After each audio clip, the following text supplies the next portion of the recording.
Hi everyone, it's me, Miss Crichton. Our FQ today is why were the police created? Our Do Now has two questions. First, what do you think is the purpose of police? And second, do you think the police are effective in carrying out that purpose? In other words, are they good at it?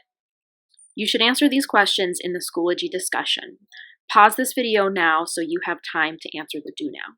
Hispanic Heritage Month wraps up today, October 15th. But we'll be learning about Hispanic or Latinx history throughout the year. But today I wanted to highlight the importance of Latinx people in the fight against police brutality. Latinx Americans have been experiencing police violence and fighting against police violence for hundreds of years. This summer, Latinx people protested in the streets to demand justice for 3 Latinx men who were shot and killed by the police this summer: Andres Guardado, Sean Monterosa, and Eric Salgado. Latinx people were also an important part of all the Black Lives Matter protests this summer, which is not surprising because over 1 million Americans are both Black and Latinx.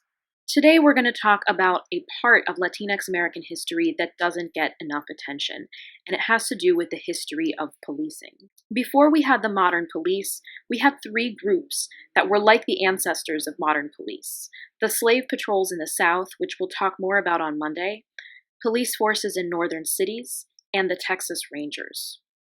The Texas Rangers were established in the 1830s when the state of Texas still belonged to Mexico. At that time, white Americans were illegally crossing the border to settle in Texas on land that belonged to Mexico or to Native Americans. The Texas Rangers were armed white men on horseback who were supposed to protect these white people. The Texas Rangers are still around today, and they're part of Texas's police system. They're kind of like the FBI for the state of Texas.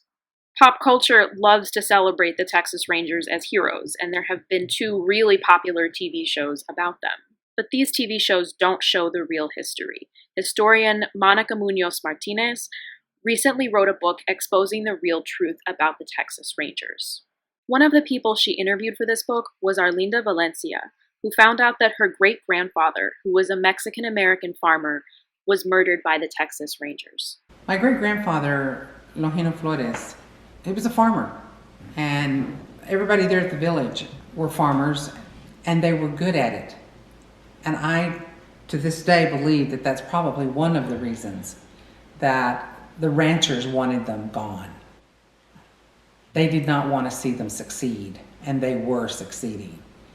In fact, there is a story that they had stolen their horses. They stole their horses even before they massacred them. I mean, that's everything they had was gone within days. There were close to 49 children that were left fatherless. Nobody cared. It's so outrageous that these rangers took the lives of these men and then went home to their families and didn't think anything of it.